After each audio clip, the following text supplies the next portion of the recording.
आज हम बात करेंगे उस इकोनॉमी कनेक्शन की जो सीधा आपके जेब से जुड़ती है और अब उस पर मॉनसून ने कब्जा कर रखा है। कभी तेज गर्मी तो कभी अचानक बारिश, यानी कम बारिश का असर आखिर कैसे हमारी रोज़मर्रा की ज़िंदगी पर कैसे असर डालता है।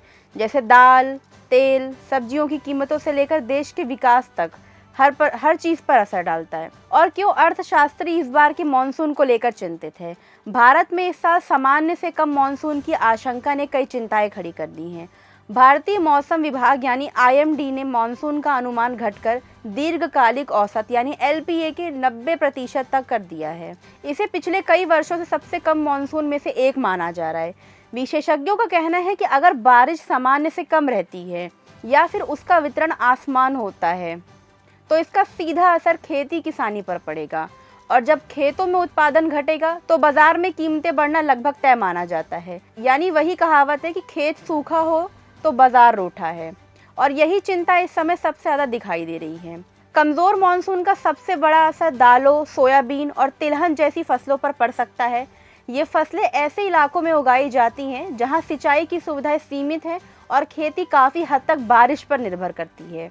महाराष्ट्र, कर्नाटक, राजस्थान और मध्य प्रदेश जैसे राज्य में बड़े दाल उत्पादक हैं। अगर यहाँ पर्याप्त बारिश नहीं हुई तो उत्पादन घट सकता है और दाल तेल की कीमतें बढ़ सकती हैं। यही वजह है कि अर्थशास्त्री पहले से चेतावनी दे रहे हैं कि वित्त वर्ष 2026 से 27 में महंगाई दर 5% के पार जा सकती है। अभी औसत खुदरा महंगाई लगभग 4.9% रहने का अनुमान है, लेकिन कमज़ोर मॉनसून और बढ़ती खाद्य कीमतों के कारण यह आंकड़ा और ऊपर जा सकता है।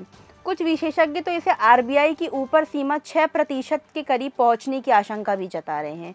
लेकिन कहानी सिर्फ बारिश तक सीमित नहीं है। महंगाई पर एक और बड़ा दबाव पश्चिम एशिया में जारी तनाव से भी आ रहा है। कच्चे तेल की कीमतों में लगातार उतार चढ़ाव बना हुआ है। भारत अपनी ज़रूरत का अधिकांश कच्चा तेल विदेशों से आयात करता है। ऐसे में तेल महंगा होने से असर सीधा परिवहन, उत्पादन और सप्लाई चेन पर पड़ता है। नतीजा ये होता है कि रोज़मर्रा की ज़िंदगी भी महंगी होने लगती है। आसान शब्दों में अगर समझे तो डीजल, पेट्रोल महंगा होगा तो ट्रकों का खर्चा बढ़ेगा। ट्रकों का खर्चा बढ़ेगा तो फल, सब्जियां, अनाज और अन्य सामान बाजार तक पहुंचने की लागत भी बढ़ेगी, और आखिरकार इसका बोझ आम उपभोक्ता की जेब पर पड़ेगा। विशेषज्ञ यह भी मानते हैं कि कमज़ोर मॉनसून का असर सिर्फ महंगाई तक सीमित नहीं रहेगा। कृषि उत्पादन कम होने से किसानों की आय प्रभावित हो सकती है। ग्रामीण इलाकों में खर्च घट सकता है। जब लोगों की खरीदारी कम होगी तो बाजार की मांग भी कमज़ोर पड़ेगी। इसका सीधा असर उद्योगों और कारोबार पर भी दिखाई दे सकता है। भारत की लगभग आधी कृषि भूमि आज भी बारिश पर निर्भर रहती है। यही कारण है कि मॉनसून को भारतीय अर्थव्यवस्था की रीढ़ माना जाता है। कई बार कहा जाता है कि भारत की इकोनॉमी का आधा भाग बादलों के भरोसे चलता है। इस बीच भारतीय रिजर्व बैंक यानी RBI की चुनौती भी बढ़ सकती है। अगर खाद्य और ईंधन महंगाई बढ़ती है तो ब्याज दरों में कटौती करना आसान नहीं होगा।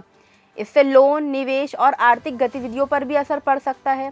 फिलहाल निवेशकों, किसानों, कारोबारियों और सरकार की नज़र एक ही चीज़ पर टिकी है, मॉनसून की चाल, क्योंकि आने वाले कुछ हफ्ते ये तय कर सकते हैं कि देश को राहत मिलेगी या फिर महंगाई का नया दौर देखने को मिलेगा। फिलहाल सबकी नज़रें आसमान पर हैं, क्योंकि इस बार बादल सिर्फ पानी नहीं बल्कि महंगाई और अर्थव्यवस्था की पूरी कहानी लिख सकते हैं।